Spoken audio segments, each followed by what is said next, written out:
नमस्कार जंटी में स्वागत आपका। मैं हूं योगेंद्र। आप देख रहे हैं खास खबर। खास खबर में हम बात करेंगे राजस्थान हो चाहे गुजरात हो या फिर महाराष्ट्र या दूसरे प्रदेश, जब भी प्राकृतिक आपदा आती है तो सियासत भी गरमाने लगती है।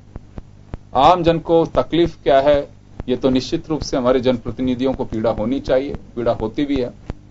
लेकिन सवाल ये उठता है कि जब हम सत्ता पक्ष में होते हैं तो हमारा नजरिया कुछ अलग होता है, जब प्रतिपक्ष में होते हैं तो अलग नजरिया होता है। वर्तमान में राजस्थान की बात करें तो बाढ़ प्रभावित जो राज्य हैं, माफ करेगा जो जिले हैं, वहां के हालात, वहां की स्थिति किसी से छिपी नहीं है। लेकिन हमारे यहां पे एक सियासत का पारा भी चढ़ता जा रहा है।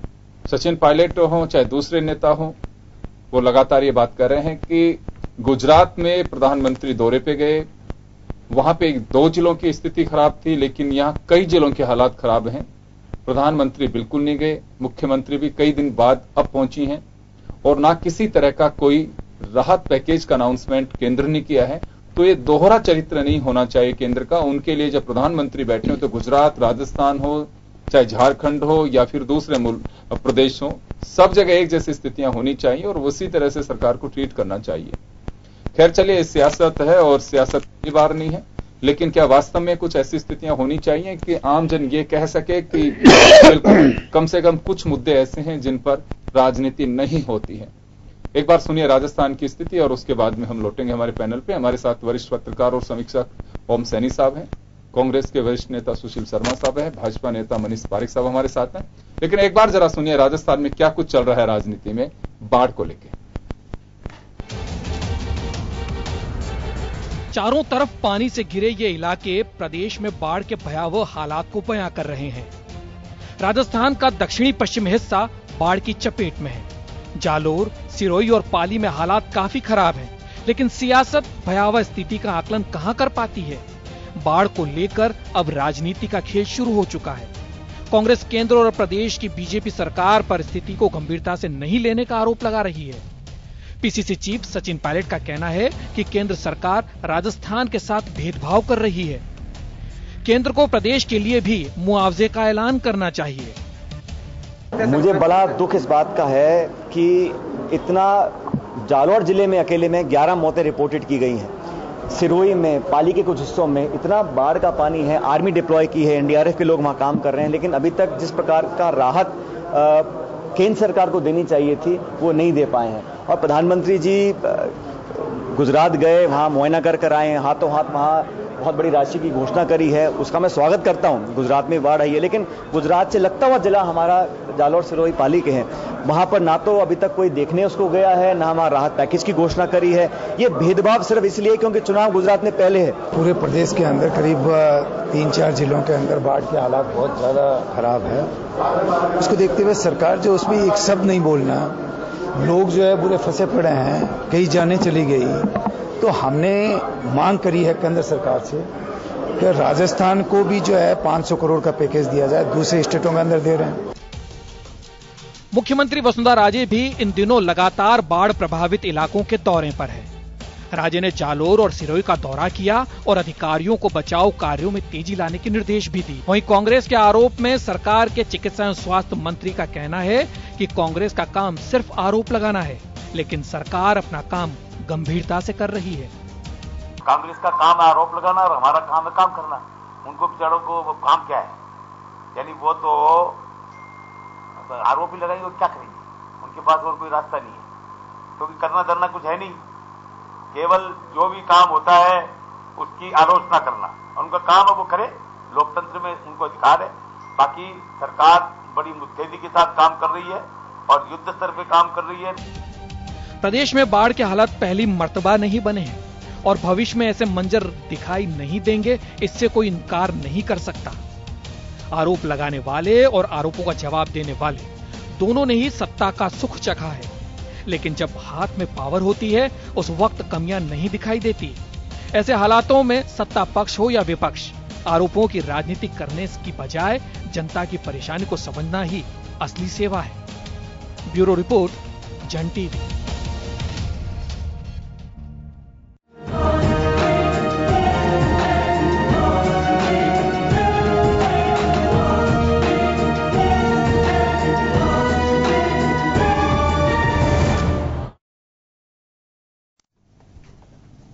तो अभी आपने देखा कि प्रदेश की स्थितियां कैसी हैं और हमारे राजनीतिक हलकों में किस तरह की चर्चाएं हैं।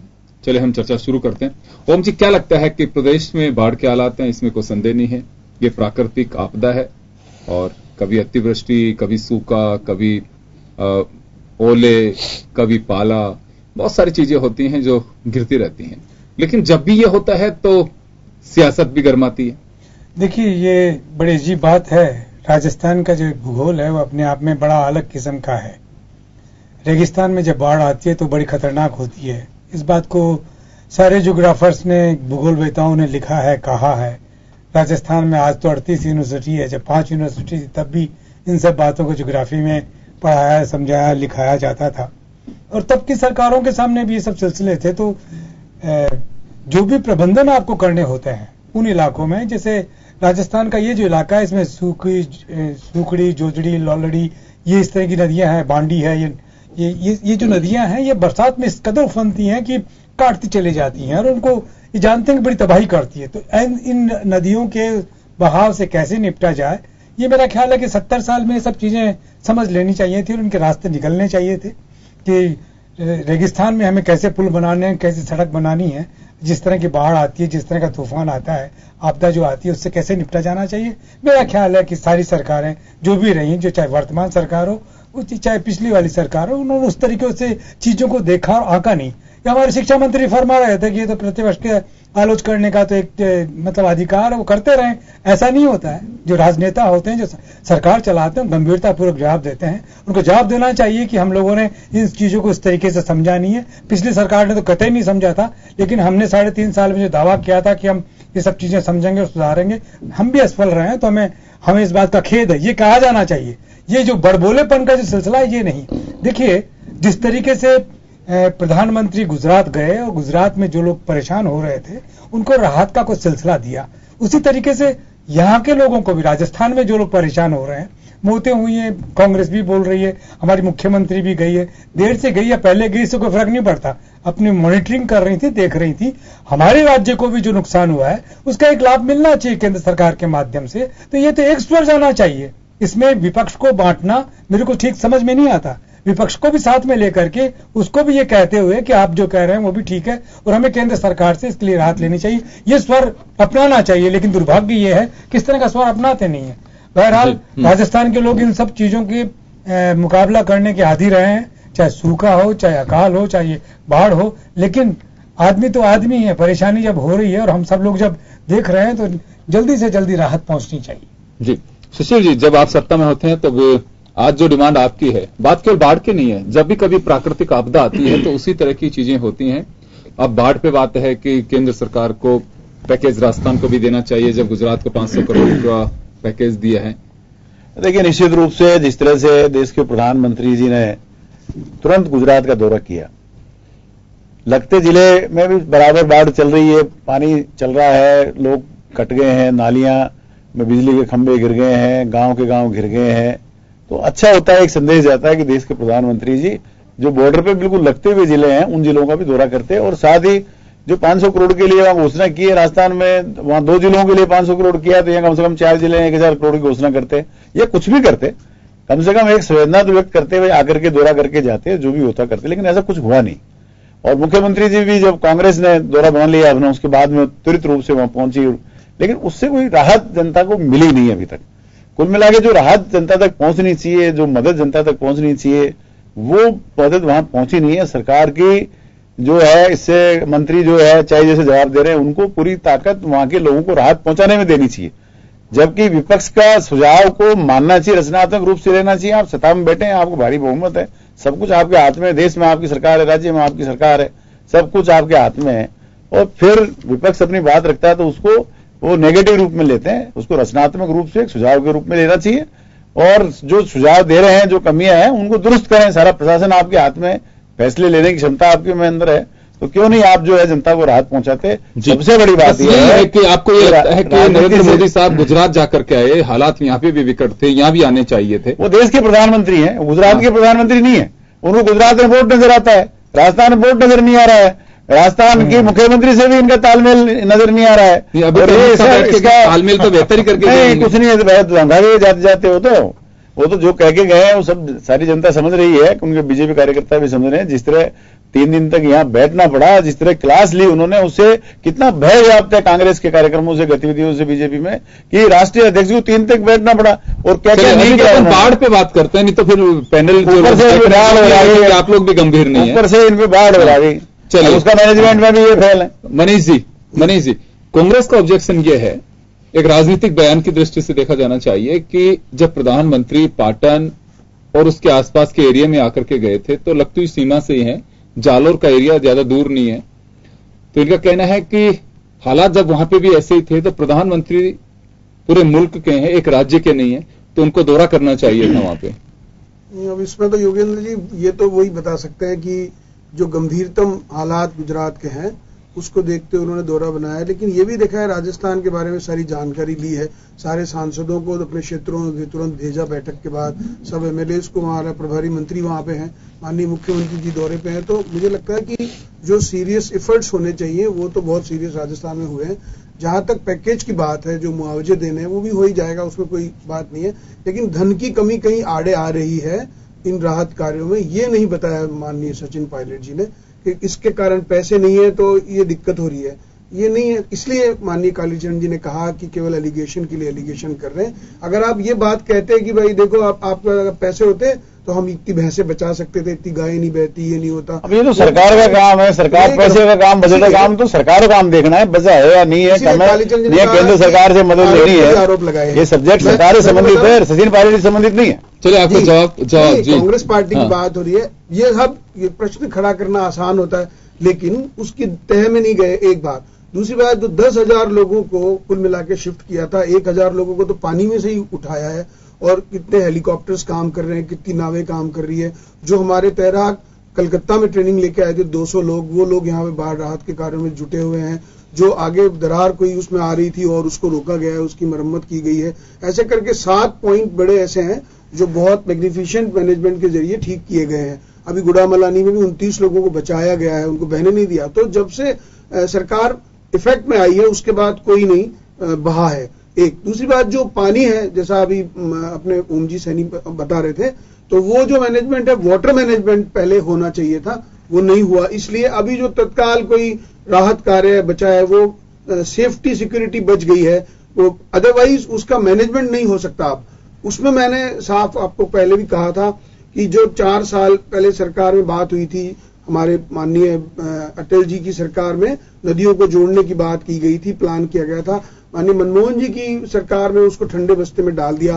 तो जो भी कोई एफर्ट हो सकते थे बहुत सीरियसली उस समय किया गया था कि जो यूटिलाइजेशन है, जो वेस्ट वाटर जा रहा है उसका यूटिलाइजेशन भी हो जाएगा, पानी की कमी भी दूर हो जाएगी। और चलो फिलहाल राजस्थान पे अगर अपन बात तो करें, राजस्थान में भी आपने देखा माननीय मुख्यमंत्री जी ने इसके लिए बैठक ली थी पिछली सरकार में, और 2003 से 2008 वाली सरकार में जो नदियों को जोड़ने की योजना राजस्थान में किन किन उसमें हो सकता है, जो भी सबका तमाम उल्लेख इन्होंने किया, उन नदियों के बारे में भी ये बात हुई थी। बांधों पे प्रेशर कम पड़े और उनका यूटिलाइजेशन नहर के जरिए हो जाए, उसकी बात हुई थी। उसको भी बीच में कांग्रेस की जो सरकार आई उसने उस पर ध्यान नहीं दिया। अब वापस से वहां पर हो रहा है काम, आपने देखा होगा जो विभाग है वो इस विषय पर दोबारा से कार्रवाई कर रहा है, और उसमें योजना पर बैठक हुई है, समीक्षा बैठक हुई है, और आगे क्या योजना हो सकती है, उसके लिए कितने धन की व्यवस्था परियोजना के तहत उसको किया गया है। तो मैं समझता हूं कि जो सीरियस एफर्ट्स है चलिए आज वो हो जाए। अगर खैर चलिए, एक बाढ़ का एक हिस्सा हो सकता है कि एक सप्लीमेंट्री पेज के रूप में आप बता सकते हैं कि नदियों को जोड़ने की बात है,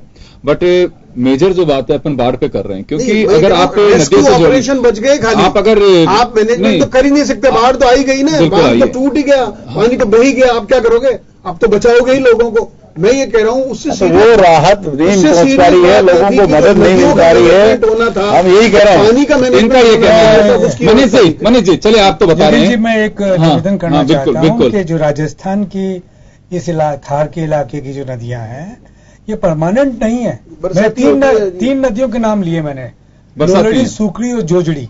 ये नदियां ऐसी नदियां हैं जो बरसात में अचानक अगर बरसात होती तो बन जाती हैं। तो ऐसी स्थिति में आपको ये मानते हुए कि जब भी बरसात आएगी ये नुकसान पहुंचाएगी तो इनके प्रबंधन किए जाने चाहिए।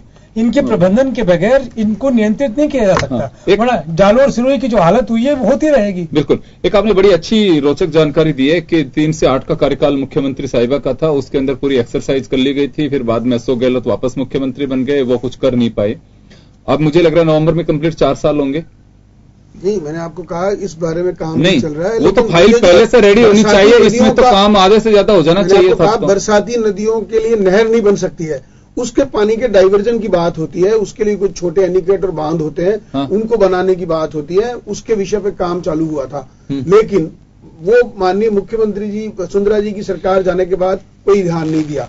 मेरा कहने का ये मतलब है, इन 3 जिलों में अब नर्मदा को लेकर आए हैं, वो बीजेपी लाई है, बीसलपुर पे काम हुआ है, बीजेपी ने किया है। आपको मैं यही कहना चाहूँ, चंबल से जोड़ने की बात होगी तो बीजेपी करेगी। तो फिर यही मैं कह रहा हूँ, जो आरोप लगा रहे हैं वो क्या करे? वो प्रोजेक्ट तो पहले से ही चल रहे हैं सारे, वो तो आपकी सरकार आने से पहले से ही सारे चल रहे हैं। अगर बीसलपुर का पानी बढ़ जा रहा था, बरसों से प्रोजेक्ट चल रहे हैं, अब जाके पूरे हो रहे हैं वो। और अब बीजेपी का अगर आपने जो है जो जिम्मेदारी पूरी की नहीं हुआ। कहने का मतलब ये है, खाली अगर आप पांचना और नाचना 4 साल हो गए, अगर वो फाइलें लग गई तो 4 साल निकाल के वापस पूरा करवा देते। होनी चाहिए रेगुलर। 4 साल हो गए, चलिए मैं 4 साल होने जा रहे हैं। वो फाइलें 3 साल के बीच में तैयार की थी, आप आते ही 13 में निकलवा देते, 13 में निकलवा के बनवा देते 4 साल के अंदर। कैंसिल कर दी, डॉक्टर्स की, कलेक्टर्स की, सब लोगों को लगा दिया, प्रभारी मंत्री बैठ गए, एमएलए बैठे, पब्लिक परेशान है, पब्लिक को कोई राहत नहीं है। आने के बाद तो परेशानी होती है, साधन नहीं मिल रहे, सरकार पूरी मुख्यमंत्री ऑपरेशन की जरूरत ही नहीं, प्रकृति को समझना लास्ट 10 दिन से। मैं एक बार के लिए रोकूंगा। किस्मत से और हमारा सौभाग्य है कि आज जिस मुद्दे को एक छोटा सा एक बीच में मैं आप लोगों को जोड़ूंगा। दोनों आप लॉयर हैं और कोर्ट की बारीकियों को बहुत अच्छे से समझते हैं। ओम जी, अक्सर हाई कोर्ट हो चाहे दूसरी अदालतें हों, सुप्रीम कोर्ट भी कई बार कह चुका है कि नदियों के बहाव क्षेत्र में जो अतिक्रमण है उसे हटाया जाना चाहिए। अनावश्यक रूप से कोई बस्तियां स्थापित नहीं होनी चाहिए, चाहे जयपुर हो, ये जो आप नदियों का नाम गिना रहे हैं इसमें भी स्थितियां हैं। यहाँ पे ऐसा क्या होता है कि प्रशासन के नुमाइंदे वहां जाते हैं, जो एक्टिविस्ट हैं वो सब कहते हैं कि साहब आप हमारे नजरिए से देखिए, आप किसी को भी भेज करके दिखवा दीजिए कि वहां पे हालात क्या हैं। और जब रिपोर्ट सबमिट होती है तो बिल्कुल हो जाता है कि बिल्कुल साफ है। जब ऐसी स्थितियां बनती हैं, मानवता के नाते सिंपैथी सभी के प्रति होती है कि वो चाहे अतिक्रमणकारी हो, कोई नहीं चाहता है कि अतिक्रमण है तो भी कोई मरे, नहीं है तो भी कोई मरे, सब चाहते हैं कि शांति से रहना चाहिए। ये किसी का ध्यान नहीं होता है। केवल सोच इतनी होती है कि जब हमें मालूम है कि ये अतिक्रमण हो रहा है, बहाव क्षेत्र में हो रहा है, और ये प्रकृति है, आग, हवा और पानी, इसको कोई चुनौती नहीं दे सकता, कब अपना रास्ता बना करके निकल जाए। और बहुत सारी जगह ऐसे बहाव स्थिति का सामना करना पड़ा है। क्यों हमारे राजनीतिक दलों को और प्रशासनिक लवाजमे को दिखाई नहीं देता है कि कभी अगर ऐसे हालात बनेंगे तो क्या स्थिति बनेगी? देखिए युगन जी, सबसे बड़ी मुश्किल यह है कि जो जनप्रतिनिधि हैं उनको मात्र अब ये लगने लगा है कि किसी तरीके से वो सत्ता के अंदर चले जाएं और विधानसभा या लोकसभा के अंदर बैठ जाएं। उनकी चिंता ये है समाज सुधार किया, समाज के साथ में उन सब चीजों के लिए कंप्रोमाइज ना करें जिनसे कि चीजें बिगड़ती हो, जो मास्टर प्लान बिगड़ते हो, इन पर गौर करने का सिलसिला करते ही नहीं है। राजस्थान के 33 जिले देख लीजिए, जिला मुख्यालय देख लीजिए और नदियों के आसपास के इलाके देख लीजिए, जयपुर शहर राजधानी देख लीजिए। हमारे यहाँ जिस तरीके से गड़बड़ हुई है, रामगढ़ जैसे बंदे का सत्यानाश हो गया जो अपने बहाव क्षेत्र में आज तक भी अतिक्रमण है, आज भी बरकरार है और वो ज्ञात है कि किसने कहां क्या कुछ कर रखा है। लेकिन और कितनी बार हाईकोर्ट के कहने के बाद में उस पर जांच हो चुकी है, देखा जा चुका है, साफ करने का न तो इस सरकार ने किया न पिछली वाली सरकार ने किया, आश्वासन और ये जांचों का सिलसिला चलता रहा। तो जब तक राजनेता इस लोभ को नहीं छोड़ेंगे कि हम जो भी कानून के इतर कोई काम करता है, चाहे वो हमारा मतदाता हो, चाहे वो हमारा विरोध करने वाला हो, समर्थन करने वाला हो, हम उसकी मदद नहीं करेंगे। जयपुर शहर में जितने भी ये टीले बने हैं जवाहर नगर और मालिया नगर के आसपास में, सब पे बस गए और पानी आएगा तो सब डूबेंगे, बिल्कुल डूबेंगे वो सब। लेकिन चूंकि ये वोट बैंक हैं, इनको प्रोटेक्ट करने वाले वही लोग हैं। जब भी लवाजमा वहां पर या तो जाता नहीं है, जाता है तो पैसे खाता है, और पैसे नहीं खाता तो राजनीतिक प्रेशर बिल्कुल। और जिससे बीजेपी हो चाहे कांग्रेस हो, दूसरी हो, कोई मुक्त मैंने देखा जन टीवी ने जो अभी खबर चलाई उसमें लिखा भी है कि राजनीतिक दलों में से लोकतंत्र में इन्हीं की पार्टियां सरकार बनाती है और सबने सत्ता का सुख चखा है। आज बस अंतर इतना है कि आप उस तरफ हैं, ये इस तरफ हैं। सुशील जी, आपके पास में आना चाहूंगा कि अतिक्रमण भी एक बड़ी वजह है।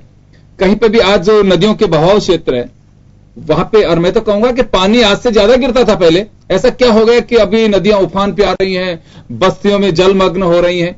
हम उस ओर क्यों नहीं ध्यान देते हैं कि उस वक्त कहीं ये सताता है कि 50 घर हैं, कोई सरपंच वहां का वर्कर आके कहता है कि सब अपने आदमी हैं, ये तो बसे हुए हैं, वोट अपने को ही देंगे। उस वक्त ध्यान क्यों नहीं आता है कि वोट से ज्यादा आदमी की जान की कीमत है और उसे समझाया जाना चाहिए? वहां हम खामोश क्यों रहते हैं? जी, आप गांवों की बात कर रहे हो, नदियों की बात कर रहे हो। जयपुर में भी अगर 15 मिनट बरसात बरस जाए तो पूरा शहर ऐसी स्थिति हो जाती है। ये तो चिंता हुई, लेकिन राजनीतिक जिम्मेदारी की बात कर रहा हूं। मैनेजमेंट सारा धरा धरा रह जाता है और सारी पोल खुल जाती है सरकार। राजनेताओं के जहां तक नदी नालों की बात है, जहां तक प्राकृतिक साधनों की बात है, वो सुप्रीम कोर्ट के और हाई कोर्ट के बहुत से फैसले हैं कि इन प्राकृतिक रास्तों को नहीं रोका जाए, न इनमें निर्माण किया जाए जी, और किसी को अलॉट भी नहीं किया जाए। और रामगढ़ बांध में पानी नहीं आ रहा है, और कई बांधों में नहीं आ रहा है, रामगढ़ में नहीं, बहुत से बांधों में नहीं आ रहा है। उसमें बहुत से रीजन है, और अभी मैटर सब जुडिस है, माननीय जस्टिस भंडारी जी की कोर्ट में ये मामला चल रहा है, और बहुत स्ट्रिक्ट रूप से उन्होंने वकीलों की कमेटी बनाई है, वो जायजा के मौके पर मुआयना भी कर रही है। बहुत से अतिक्रमण हटे भी हैं, एंकरोचमेंट हटे भी हैं, और लोगों के खिलाफ कार्रवाई भी, मुकदमे भी बने।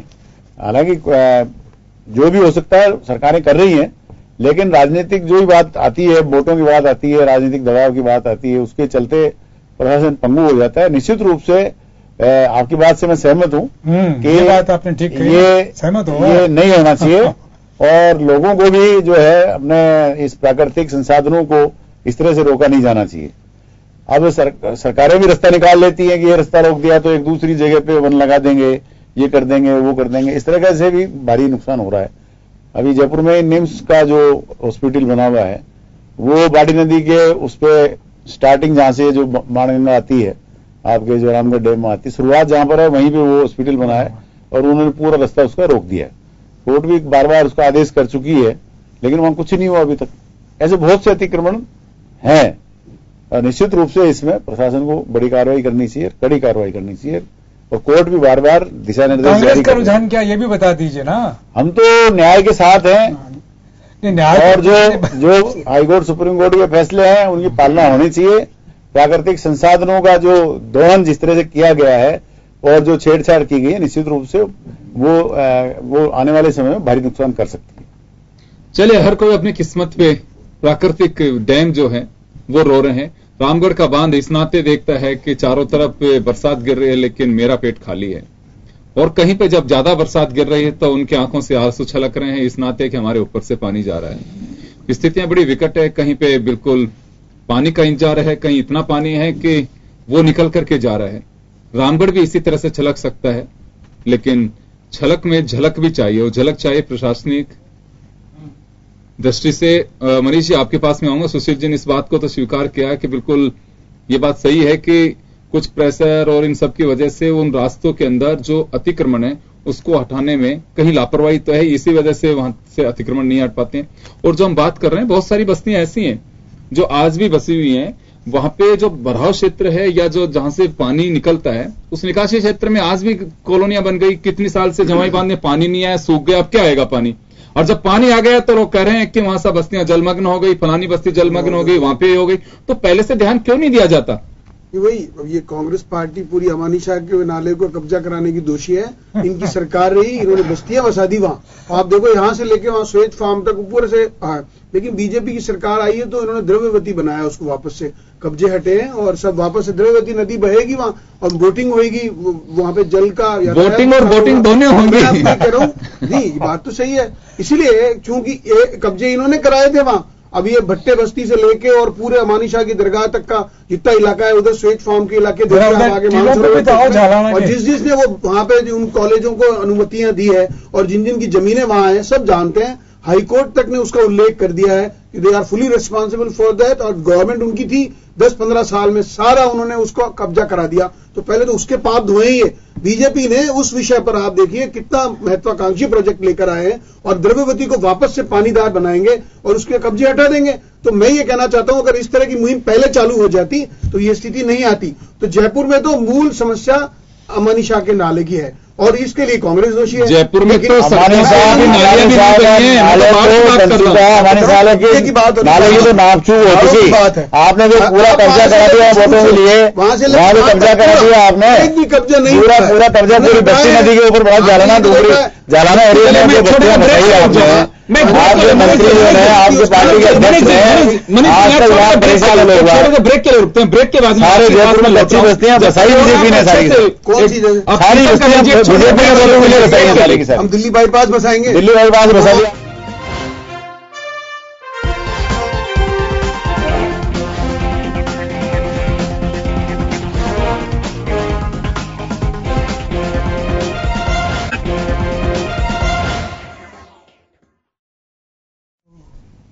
ब्रेक के बाद एक बार फिर आपका स्वागत है। आप देख रहे हैं खास खबर और हम बात कर रहे हैं बाढ़ पर सियासत। मनीष जी के पास में था।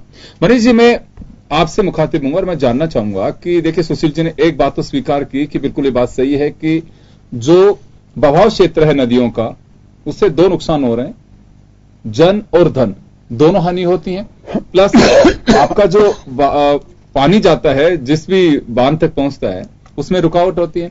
हाई कोर्ट ने यही कहा, हालांकि कह रहे हैं सुशील जी कि रामगढ़ बांध का जिक्र किया इन्होंने कि इसके लिए वकीलों की कमेटी भी बना दी है, वो देख रही है। कमेटी पहले से भी बनी है, बाकायदा रिसीवर बनाया गया है, भेजा गया है, वहां मौके भी देखे गए। खैर चले, राजस्थान का हम बात कर रहे हैं, पश्चिमी राजस्थान के उन जिलों को लेकर के जहां वास्तव में भयावह स्थितियां हैं, लोग परेशान हैं।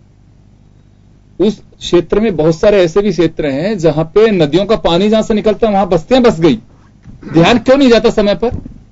जी बिल्कुल, मैंने आपको कहा पहले भी, जब हाईकोर्ट का जब आदेश आया उस समय भारतीय जनता पार्टी की सरकार थी और उस समय भी हटाने का काम हुआ। मैं तो इसलिए कह रहा हूं, लेकिन जहां पर यह बात आई थी जो एक्विजिशन लैंड होनी चाहिए, एक्विजिट करनी चाहिए, जो किसानों की वहां पे खेतों की जमीन थी, उन सबको सरकार ने एक्वायर भी किया था। जो बहाव क्षेत्र में तो लोग खेती कर रहे थे और ऐसी दशा में वहां पर यह बात कहना कि इनको हटा दिया गया है, वो तो वो सरकार ही कह सकती है और वो सरकार ने कोर्ट में कहा है तो वो झूठ है नहीं। लेकिन जो एनिकट्स बनाने की बात हो गई बाद में छोटी छोटी, उसके कारण से वो पानी जो था वो नदी के रूप में वहां पर नहीं आया और वो बट गया, जो मैं रामगढ़ के बारे में जितना समझाऊं।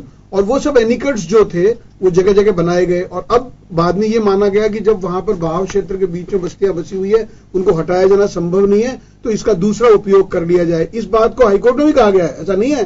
फिर बाद में अभी जैसे मुख्यमंत्री जल संरक्षण योजना के तहत में सब जगह पर उनको गहरा करके कुओं को और बावड़ियों को ठीक किया जा रहा है, रास्ते में एनिकट्स करके जल स्तर बढ़ाने की कोशिश की जा रही है, और ताकि बोरिंग से तुरंत पानी आ जाए और वो उसकी वहां की जल की स्थिति वहीं से ही सुधर जाए। तो ये नई एस्पेक्ट आ गई है। ऐसी दशा में जो बांधों के टूटने के खतरे थे वो तो निश्चित तौर पर कम होंगे ही, लेकिन अब यहां पर बात बचती है, जो पुरानी बात रामगढ़ के बारे में चल रही है उसकी फॉलोअर्स तो सरकार ने कर ही दी है, पर अब वह पानी नहीं आ रहा है, तो अब इस बारे में तो कोई क्या करेगा? नहीं, वजह क्या है? बरसात नहीं गिर रही है। मैं यही कह रहा हूं, उसका बहाव क्षेत्र उस तरफ नहीं है, लोगों ने जी अपने हिसाब से मोड़ दिए वहां, और जगह जगह पर इतने बड़े पैमाने पर यह हुआ है कि इसको दोबारा से वो खंडित करके और वापस से नहीं। मैं तो इतनी से बात मैं तो ये जानना चाह रहा हूं कि वास्तव में राजनीतिक दलों के नेताओं का, जनप्रतिनिधियों का, उनका क्या रोल है इस अतिक्रमण में, मैं वो जानना चाहता हूं। बिल्कुल रोल नहीं है। इसलिए नहीं है कि जो किसान की वहां जमीन है, जो वो खेती कर रहा है, वो थोड़ा सा पार्ट आगे बढ़ा के सब्जी उगाने लगता है, एक बार फिर पानी है ही नहीं वहां, उसके बाद चलिए किसान के तो छोड़िए, किसान इतनी बड़ी मनीष जी किसान इतनी बड़ी मेड़ नहीं बना सकता है कि जिसको वो बहाव जो पानी का आता है वो उसे रुक सके। नहीं, एनीकट भी नहीं है, एनीकट उस तरह के नहीं बने हुए। एनीकट अपने तरीके से लोगों ने, सबने, पैसे वालों ने, फार्म हाउस वालों ने, उन्होंने बनाए। उन लोगों के तोड़ने की हिम्मत क्यों नहीं है? या तो सीधी इच्छा शक्ति जाहिर होती है, सरकार तोड़ना नहीं चाहती है। खेतों में डिग्गियां बनाई जाती है, उसके लिए अनुदान देती है सरकार। मैं आपको ये कहना चाहता हूं, आप देखिए पता नहीं कहां ले जा रहे हैं। माफी चाहूंगा, देखिए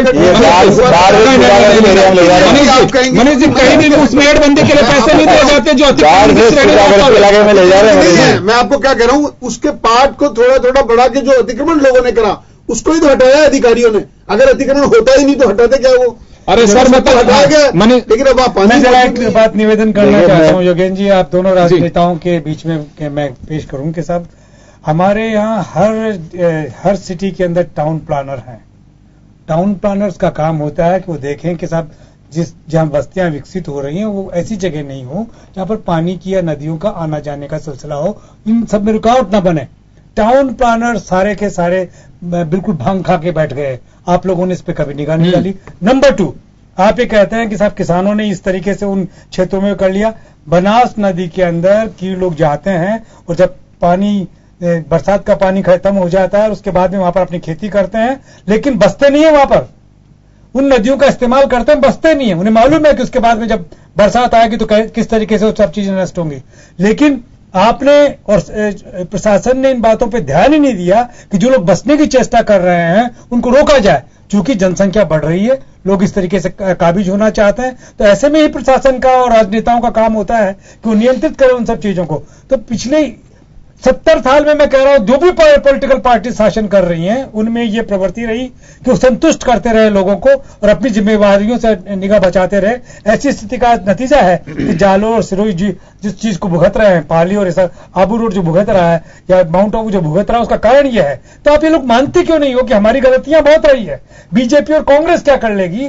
आपका जो व्यक्तिगत चरित्र है वो भी ऐसा होना चाहिए, जहां से आप चुन करके आते हो उन लोगों के बीच में इस बात का पैगाम जाना चाहिए कि हमारा जो नेता है वो कतई कंप्रोमाइज नहीं करेगा हमारे किसी भी गलत काम के ऊपर। तो ये मैसेज जब तक आप नहीं भेजोगे तब तक ये सब सिलसिले चलते रहेंगे। और मैं जयपुर शहर देख रहा हूं, खासतौर से जयपुर शहर तो हम लोग पैदा हुए हैं, बड़े हुए हैं, हमारे देखते देखते यहाँ के राजनेताओं ने आसपास में जिस तरह का बसावट हुई है उस पर कभी ऐतराज ही नहीं किया। मेरे को तो ये तक याद है कि यहाँ पर जो ये गृह निर्माण समितियों का काम प्रारंभ हुआ वो निर्वाचित विधायकों ने ही किया जयपुर के अंदर। तो नियंत्रित करने वाले तो आप लोग अगर गलत रास्ते पे चलोगे तो कैसे ये सब चीज सुलझेगी? मेरा कहना है कि आप लोग दोनों अपनी पार्टी के राजनेताओं से कहो जो यहां से निर्वाचित होते हैं कि इस तरह से कंप्रोमाइज ना करें, अन्यथा तो पूरे राजस्थान में ये सब सिलसिला जो आज देखने को मिल रहा है सब जगह देखने को मिलेगा। देखिए सर, कुल मिला के बात यह है कि जो आपदा प्रबंधन में जो काम होना चाहिए वो नहीं हो पा रहा है। अब ये पानी भर गया, पानी निकलेगा, पानी कम हो रहा है, अब जो मौसमी बीमारी वहां फैलेंगी। माननीय चिकित्सा मंत्री जी यहाँ जयपुर में बैठे बैठे भाषण पेल रहे हैं, ज्ञान ढोल रहे हैं और पानी है वहाँ उनको जिम्मेदारी है, खुद को जाना चाहिए, पूरी दवाएं लेकर के पूरी व्यवस्था करनी चाहिए, पूरे साधन पहुंचाने चाहिए। सुशील जी कुछ भी नहीं हो रहा है। सुशील जी ये आप देखिए, आप लोग दोनों हैं, ये नई बात नहीं है। हमने पहले भी कहा कि बाढ़ आना प्रदेश में या सूखा पड़ना, पाला पड़ना, ओले गिरना तो नई बात नहीं है और ये कोई कह भी नहीं सकता ताल ठोक के कि अगली बार ऐसा नहीं होगा। प्रकृति है हमें, लेकिन जो सारी चीजें उस पर हमारे एक्सरसाइज की आज भी बड़ी कमी है। मैं ये कहना चाह रहा हूं, आप ये देखिए कि हमारे यहां तो हालात फिर भी ठीक है कि बादल नहीं फटते हैं, दूसरे इस तरह की चीजें नहीं होती हैं। जिन क्षेत्रों में बादल तक फटने की नौबत आती है, जहां अक्सर ये लोग सहन करते हैं, उनकी भी तो कुछ प्रबंधन होगा या लोगों को मरने के भरोसे छोड़ देते हैं? उस दिशा में काम क्यों नहीं करते हैं? मैं ये जानना चाह रहा हूं। सुशील जी आपसे भी मैं जानना चाहूंगा, मनीष जी से भी जानना चाहूंगा कि हमारे यहाँ जो हालात हैं पश्चिमी राजस्थान में, कभी देखिए ये तो प्रकृति है, अपना नजरिया बदल रही है और उसकी मर्जी की बात है। कभी पश्चिमी राजस्थान जो सूखे की चपेट में रहता था, पानी का अभाव रहता था, पिछले कुछ सालों से वहां इंद्रदेव मेहरबान हुए और वहां पे वाटर रिसोर्सेज में पानी भी आया है, पानी भी गिर रहा है पिछले कई सालों से। तो ये ऐसे छोड़ देंगे कि हमें बिल्कुल सब वहां तो स्थितियां नहीं है? लगातार वो चीजें, अभी आपने कहा कि मौसमी बीमारी भी फैलेंगी, फैल सकती हैं।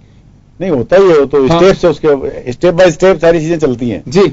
जो आप जो कह रहे हैं निश्चित रूप से आपकी बात से मैं सहमत हूं कि जो मैनेजमेंट का जो मामला है वो निश्चित रूप से समयबद्ध रूप से और रहना चाहिए, प्री मैनेजमेंट रहना चाहिए। बरसों से वहां जो है बार बार बरसात हो रही है, कुछ पर्यावरण का जो परिवर्तन है, जो बरसात भरतपुर अलवर तक पहुंचनी चाहिए थी वो जयपुर से आगे नहीं जा पा रही है, क्योंकि बरसात हवा की वजह से पाकिस्तान की तरफ जो मानसून डाइवर्ट हुआ उसकी वजह से जैसलमेर, बाड़मेर और पाली सिरोही के अंदर भारी बरसात हो गया, सीमावर्ती जिलों में हो गया। वरना ये जो 8-10 जिले इधर के रह गए खाली, वो वही कारण है और वही वजह है कि अचानक वहां जब होता है तो सारा काम गड़बड़ा जाता है। लेकिन पिछले 10-12 दिन से लगातार वहां बरसात हो रही है, ये दिख रहा था कि भाई उधर भारी बरसात होगी, वो रेतीला इलाका है, वहां तुरंत पानी गिरते ही दौड़ना चालू कर देता है, मिट्टी को काटना चालू कर देता है, वहां इसी तरह की बात है। और इसी वजह से गांव में पानी भर जाता है, जमीन ऊपर नीचे टीलों में जगह स्थान बदलते रहते हैं। तो कवास में जिस तरह से वो भर गया था और वहां अभी तक अब फिर वापस पानी भर रहा है। तो जो प्रकृति के मुकाबला करने के लिए, लोगों को राहत देने के लिए जो सरकार के लोगों की जो प्री तैयारी होनी चाहिए वो प्री तैयारी नहीं थी, इसी वजह से सारी व्यवस्था फैली है। पहली बार ऐसा है कि हमेशा ऐसा ही रहता है राजस्थान में? नहीं, ये पहली तैयारी को लेकर के जो भी सरकार हो, हाँ। उसकी जिम्मेदारी है कि जो हाँ इनका तो संसाधन है, अब तो हमने सैटेलाइट सिस्टम हमारा देश का खुद का है, प्राकृतिक सारे सिस्टम को हम पहले जान लेते हैं, तो उसी हिसाब से हमें पूरे सिस्टम को कोऑर्डिनेट करके पहले से ही तैयारी करनी चाहिए, और वो नहीं हो पाई। और मुख्यमंत्री भी जब रही है वहां से विपक्ष के नेता ने, चलिए बहुत अच्छी बात है, आपको फॉलो कर रहे हैं। मैं तो एक छोटी सी बात जानना चाहूंगा, ऐसे कुछ आप लोग उदाहरण बता सकते हैं कि आप लोगों के वक्त ऐसी स्थितियां बनी हो जिससे निपटने के लिए समयबद्ध तरीके से आप लोगों ने बहुत बेहतर किया, ताकि इनका ध्यान दिलाया जा सके, कम से कम वैसे आप भी करिए। देखिए, निश्चित रूप से पिछले जो कांग्रेस सरकारें रही, आपने देखा कि 3 साल तक लगातार अकाल पड़ा, एक भी गाय को नहीं मरने दिया गया, एक व्यक्ति को भूखे मरने नहीं दिया गया। अशोक गहलोत जी के शासन में बेहतरीन मैनेजमेंट अकाल राहत का हुआ, जो आज पूरे देश के अंदर लोग याद करते हैं। बस अंतर ये है कि इनके पानी गिर रहा है, प्री मैनेजमेंट और पानी के मामले में भी कांग्रेस शासन के अंदर जो जीवन में क्या हुआ था जयपुर में, खैर चले वो हालात उस वक्त के जो प्राकृतिक उसमें मैनेजमेंट में कांग्रेस के लोग ज्यादा सक्षम है, ज्यादा अच्छी तरीके से करते हैं, ज्यादा मानवीय तरीके से करते हैं जी। भाजपा की तरह नहीं है कि जो है इस तरह से बातें करते हैं और मंत्री बैठे बैठे भाषण। ये सांसद और विधायक पहली बार गए, गए नहीं थे, काफी समय तो वहीं रहते थे, एरिया नहीं छोड़ते थे, एरिया नहीं छोड़ते। कांग्रेस के शासन में कोई छोड़ते नहीं है। अफसरों की छुट्टी, प्रधानमंत्री जी राजस्थान के ऊपर से निकल गए, लेकिन राजस्थान के 4 जिलों में आने की कष्ट उठाए उन्होंने। इस बात का भी जवाब दीजिए। तो जब राजस्थान में 25 के 25 लोकसभा सीटें दी हैं आपको, 2-2 लाख के 25 लोकसभा सीटें दी है, 163 सीटें दी है, 2-2 लाख की जिम्मेदारी है सरकार ने, आपने भी जिम्मेदारी पूरा नहीं किया। जो प्रधानमंत्री जी ने कोई संवेदनशीलता नहीं दिखाई और मुख्यमंत्री जी ने भी अभी तक कोई पैकेज डिक्लेयर नहीं किए, तो जो स्थितियां हैं बड़ी चिंताजनक है। दिक्कत क्या हुई जो नहीं बता रहे हो आप, फिर आप कहोगे कि आप तो ये उल्टा प्रश्न पूछ रहे हो। मैं ये कहना चाहता हूँ कि पैसे दे दो, करेंगे क्या उस पैसे का, ये पता है आपको। अब आप पैसे की कमी नहीं, आप सामान पहुंचा नहीं पा रहे हो, पैसे दे नहीं पा रहे हो, सामान पहुंचा नहीं पा रहे हो, दवाएं पहुंचा नहीं पा रहे हो। आप पास सारा दिल्ली में आपकी सरकार, राजस्थान में आपकी सरकार, काम चल रहा है, कोई प्रधानमंत्री 500 करोड़ वहां दे रहे। एक बार के लिए ओम जी, यहाँ देखिए एक राजनीतिक सचिन पायलट का भी बयान हम सुन रहे थे, उनका भी ये कहना है एमएलए एमपी खरीदने में लग रहे हैं। 2017 में गुजरात में सामान खरीदने के लिए पैसे दिए, गुजरात में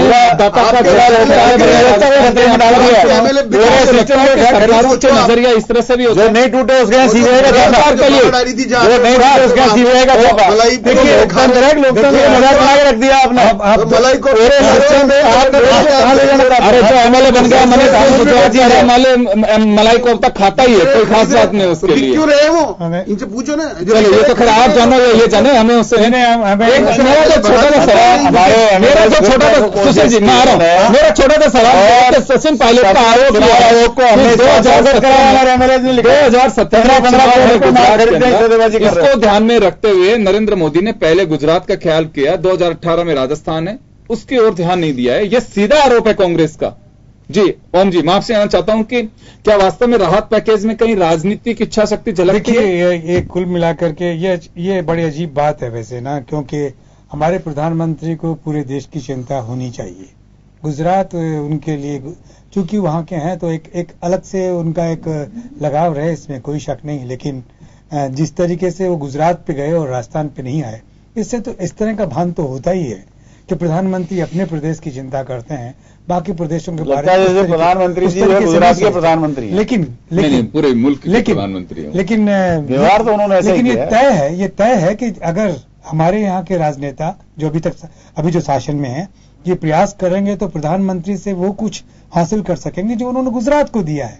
हमें मतलब हताश होने का सिलसिला नहीं है, लगाव तो ऐसा लग गया। अगर प्रधानमंत्री थोड़ा सा डाइवर्ट करके जयपुर लैंड कर जाते हैं, जोधपुर लैंड कर जाते हैं, देख लेते उनको, तो मेरा ख्याल है कि अच्छा मैसेज जाता और लगता कि प्रधानमंत्री पूरे देश के बारे में चिंतित है, सिर्फ गुजरात के बारे में चिंतित नहीं है। ये संकेत तो जा रहा है, तो इसमें सचिन पायलट का आरोप दमदार तो नजर आता है, लेकिन सियासी बात तो है। देखिए, आप अपने प्रदेश को भी छोड़ नहीं सकते, उसमें आने वाले दिनों में चुनाव है और चुनावों में लोगों को ये बात याद रहेगी कि हमारा जो चीफ मिनिस्टर था, जो आज प्रधानमंत्री है, उसके रहते हुए हम लोग तकलीफ भुगत रहे हैं, तो निश्चित रूप से एक अलग नेगेटिव एटीट्यूड हो जाता है लोगों का।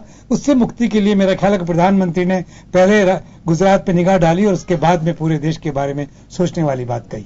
मनीष जी, ये है सवाल, क्या प्रधानमंत्री जी को देखिए, सुशील जी का एक आरोप ऐसा हो सकता है कि चलो पॉलिटिकल आरोप हो सकता है, लेकिन जब दोनों राज्यों के वो जिले जो आपस में जुड़े हुए हैं, वहां पर अगर सेम पोजीशन होती है तो ये माना जाता है कि बेहतर होता कि प्रधानमंत्री जी एक राउंड वहां से भी लेते।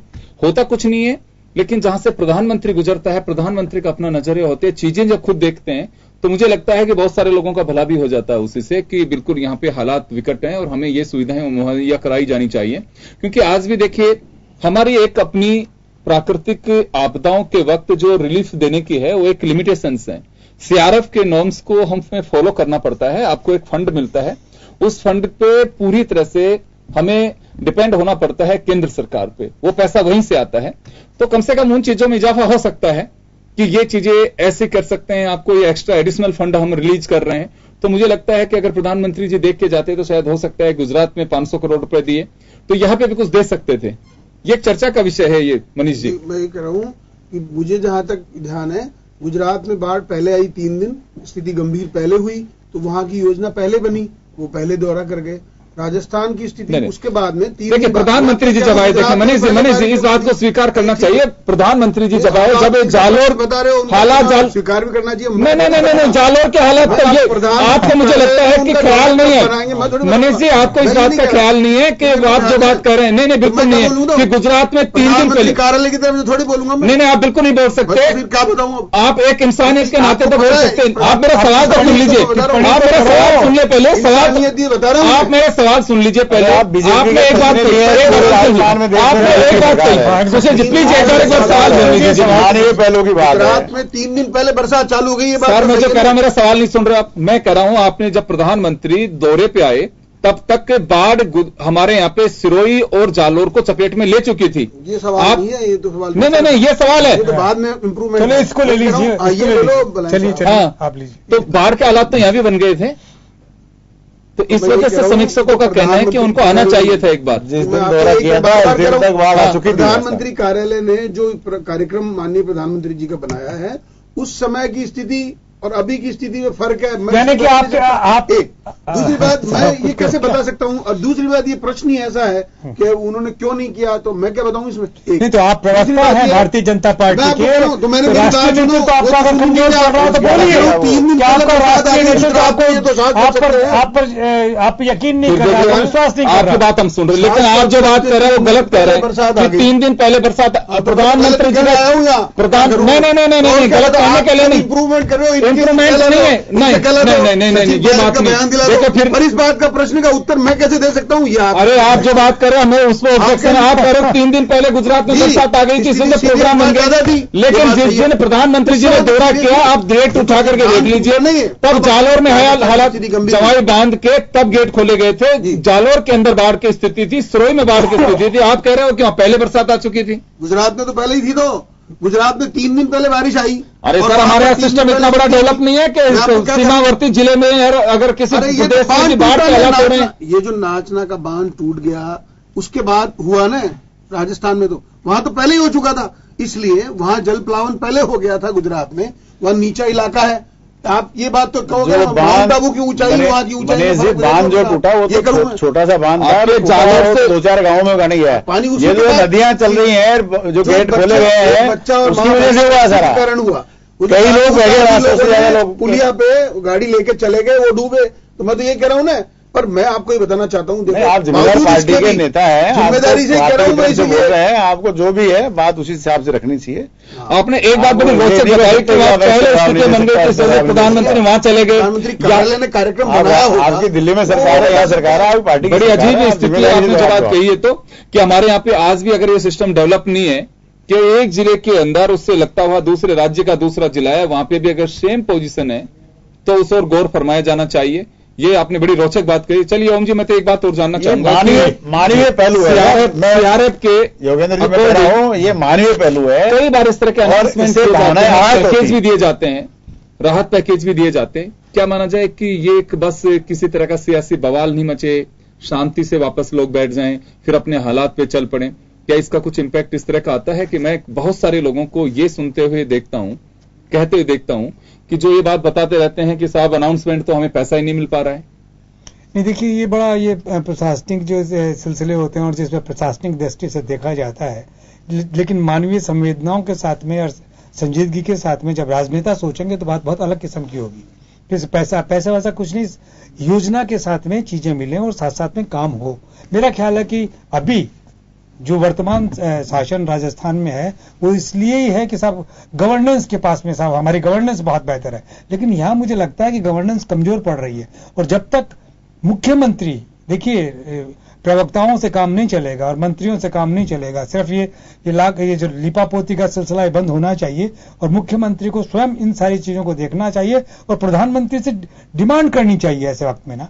अगर प्रधानमंत्री अपने प्रदेश के बारे में सोचने लगे तो हमें भी निश्चित रूप से अपने प्रदेश के बारे में सोचना चाहिए कि हमारे प्रदेश के लोग जिस तरीके से इन सब चीजों से परेशान हो रहे हैं उनके भी निदान का सिलसिला और स्थायी रूप से हो।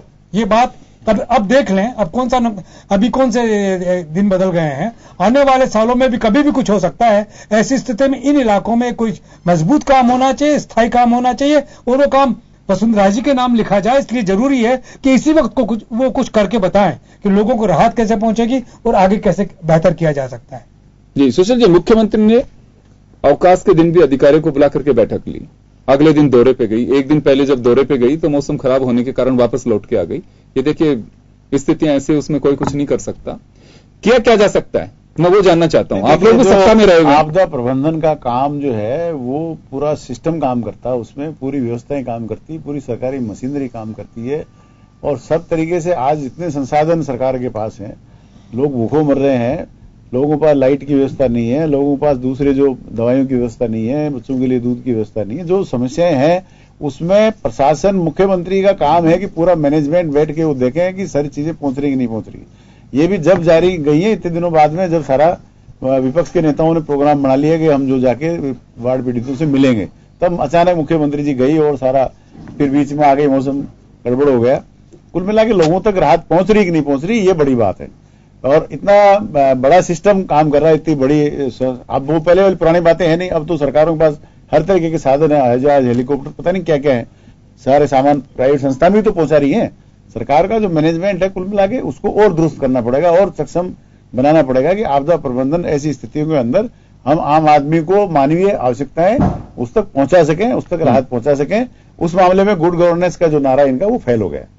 अच्छा, फेल आप इस नाते मानते हैं कि अभी निश्चित रूप से जी, ये पानी को कैसे रोक सकते थे? ये पानी को रोकना इनका काम नहीं है, प्रकृति का जो काम है, प्रकृति अपना काम करती है और मानवीय संसाधन लगा करके सरकार के लोग उसका मुकाबला करते हैं। मुकाबला ये होता है कि भाई जो पीड़ित लोग हैं उनको सुरक्षित स्थानों पे पहुंचाया जाए, उन तक राहत पहुंचाई जाए, उनको संसाधन पहुंचाया जाए, संसाधन पहुंचाए जाए और पीड़ित को सुशील जी आर्थिक राहत है, मेडिकल की फैसिलिटीज है। मैं वर्तमान आपको लगता है इसमें कोताही बरती गई है? बिल्कुल कोताही बरती गई है, सरकार फेल है। बताओ नहीं तो ये पहुंचे लोग, आप देखिए लोगों तक भोजन नहीं पहुंचा, साधन नहीं पहुंच रहा है। निकालेंगे मतलब बिना बात ही जबरदस्ती उठा निकालने के बाद निकालेंगे, ऐसे मर रहे हैं। तो 11,000 कोई मर रहा है, गाँव डूब रहे, लोग टीलों में बैठे हैं, की व्यवस्था, लोग टीलों में बैठे हैं, डॉक्टरों की छुट्टियां कैंसिल, सारे अखबार छाप रहे ना, आपका साधन नहीं पहुंच रहे, सारे टीवी दिखा रहे, पहुंच नहीं रहे।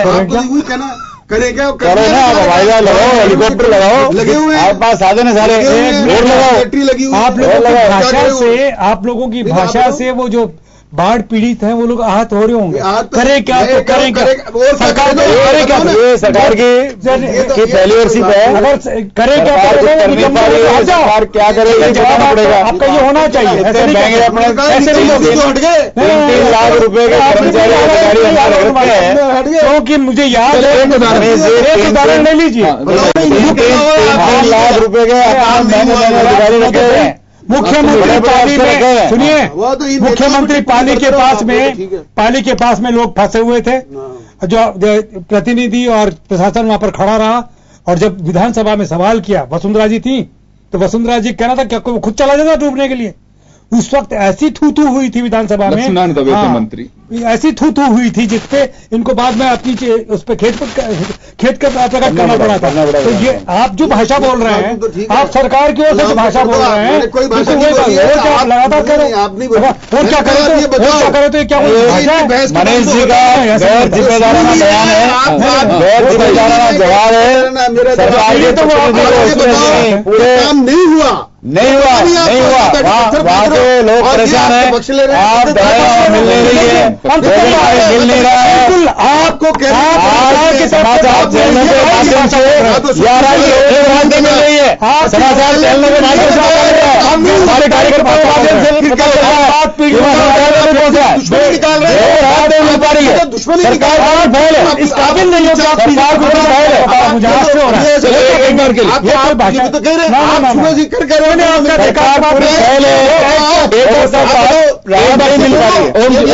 सवाल कर रहे हो आप जो चाहे जो बोले जाओगे, ऐसे कैसे होगा? उनका जवाब तो देना चाहता हूँ। चल हाँ बोलिए पूछा, हाँ बोलिए, आप ये बताओ कमी क्या रही? एक जगह नहीं बता सके ये, मैंने आपको कहा कि नहीं बता सके 29 लोगों इलाकों में न तो व्यवस्था पहुंच रही है, बताया नहीं, बचाने की जिम्मेदारी है, बच रहे हैं, ये बता दो। उनको बसने के बाद में उनको मानवीय सुविधाएं नहीं पहुंच पा रही है, वहाँ की सामाजिक संस्थाएं ये कह रही है, वहाँ के सारे टीवी चैनल नहीं बोल रहे, सारे नेशनल चैनल नहीं बोल रहे हैं, बैठे हैं वहाँ संसाधन नहीं मिल रहे हैं, खाने की व्यवस्था नहीं है, दवाई की व्यवस्था नहीं है, करने की व्यवस्था नहीं है, काम हो रहा है उनके लिए ये काम, पैसा की व्यवस्था नहीं है, पैसे बता, गाँव के गाँव डूब गए, गाँव दे रहे। मैंने इनसे प्रति प्रश्न किया, आप ये बताइए। हमने जवाब दिया आपका, आप जवाब नहीं दे पा रहे हैं, आप बहानेबाजी कर रहे हैं, आप फेल हैं, आपकी सरकार बिल्कुल फेल है, आप जी के पास होने का नुस्खा बताइए, पास कैसे? हमारी सरकार बैठी साधन लगाएगा, पूरी ताकत लगाएगा। आप तो ये करें, आप अच्छा आप टूरिज्म करने चले गए, देखने चले गए, उधर देख लिया, उससे थोड़ी होता है। आप सरकार आपको बैठी है, सारे साधन आपके पास है, सारी पावर आपके पास है, क्या करें? आप भोजन पहुंचाओ उनको, आप दवाएं पहुंचाओ, आप उनको व्यवस्था रहने की व्यवस्था करें उनकी, आपको जो मानवीय आवश्यकता है वो पहुंचाओ। चलिए सुशील जी, आप उनको आर्थिक मदद तो बना ले रहे हैं उनके। सुशील जी, मैं एक बात जानना चाहता हूं, देखिए दो बातें होती हैं मनीष जी, एक बात ये होती है कि आप समय पे कुछ व्यवस्था नहीं कर पा रहे हो, दूसरी बात ये होती है कि इस तरह से होना चाहिए, और क्या ये एक बड़ी बात नहीं है कि हमारे एक बात नहीं मेरी बात सरकार बदला रही है, पूछा कर नहीं पा रही सुशील जी, अरे वो नहीं कर पा रही, तो मैं दूसरा सबसे बड़ा सवाल ये कि देखिए जब आपको मालूम है कि हमारे यहाँ पे हमारे यही देश के किसी भी राज्य के अंदर प्राकृतिक आपदा हालात ऐसे बन सकते हैं, जैसे जैसे जहां पे भी हो, पहाड़ी इलाके में बादल फट जाते हैं, यहां पे हमारे कभी सूखा कभी पानी गिर जाता है, क्या वास्तव में ये जरूरी है कि इस पर राजनीति हो? नहीं, हम तो राजनीति नहीं कर रहे हैं, हम सिर्फ मानवीय पहलू की बात कर रहे हैं कि सरकार के लोग, सरकार की व्यवस्था, सरकार की मशीनरी आम आदमी तक इन चीजों को पहुंचाए। अगर सरकार नहीं पहुंचा पा रही, फेल हो रही है, तो इसमें हमारी क्या गलती है? हम तो विपक्ष में है और हमारा काम है, हमारा काम है कमियों को उजागर करना, सरकार को चेताना। सरकार के मंत्री बैठे बैठे भाषण बोल रहे हैं, उनको जाकर के देखना चाहिए, सारी व्यवस्थाएं करनी चाहिए और सारे सिस्टम को वॉच करना चाहिए और कमी है उसको दूर करना चाहिए। प्रभारी मंत्री जो हैं वो जिलों में गए हुए हैं। खैर चलिए, तो समय का अभाव है, कैसे आ रही है कि ये सारी व्यवस्था नहीं हो पा रही है, संसाधन नहीं पहुंच पा रहे हैं, लोगों के पास खाना नहीं पहुंच रहा है, लोगों के पास दवाएं नहीं पहुंच रही है, लोगों के पास कंबल नहीं पहुंच रहे हैं, लोगों के पास जो मकान बह गए उनके लिए दूसरी रहने की व्यवस्था नहीं हो पा रही है। ये सारी कमियां टीवी चैनलों के माध्यम से, अखबारों के माध्यम से ही तो आ रही है और वहां जो बता रहे हैं। मैं माफी चाहूंगा, समय का अभाव है। लबल अब यह है कि देखिए राजस्थान में कोई पहली मर्तबा ऐसे हालात नहीं बन रहे हैं और कोई भविष्य में ऐसे नहीं होंगे, इसको भी कोई श्योरिटी नहीं है कि कभी भी हो सकते, प्रकृति है। लेकिन यहां सवाल यह है कि जब मालूम है कि जब हम सत्ता के सिंहासन पे बैठते हैं तो एक एक चीज को बारीकी से जानते हैं कि हाँ वहां ये स्थितियां होती हैं, लेकिन जब प्रतिपक्ष में होते हैं, चाहे बीजेपी हो चाहे कांग्रेस हो, कमियां उसी वक्त नजर आती हैं और ये कमियां ही सियासत का मैदान तैयार करती हैं। तो जरूरी ये होना चाहिए कि वास्तव में वहां राहत पहुंच सके और राहत दिलाई जा सके। एक मॉरल ड्यूटी होनी चाहिए बजाय राजनीति करने के। और योगेन जी, इसमें यह भी जोर दीजिए कि इन सब चीजों पे संजीदगी के साथ में चर्चा हो और ख्याल यह रखा जाए कि जो लोग हमें देख रहे हैं, सुन रहे हैं, जो पीड़ित हैं, उन लोगों से हमारी बात से राहत पहुंचे। ये ना हो कि वो आहत हो जाए कि और क्या करें और क्या करें। इस तरह की शब्दावली जो है वो शोभा नहीं देती। हमें जो कुछ अच्छा करना चाहिए आगे बढ़ के करें, नहीं कर पा रहे हैं हम जरूर करेंगे, ये बोलना जाना चाहिए। ये नहीं कहें कि और क्या करें। ये हमारा एतराज। चलिए, मैं माफी चाहूंगा कि समय का अभाव और एक खास खबर को हम यहीं विराम देंगे। नमस्कार।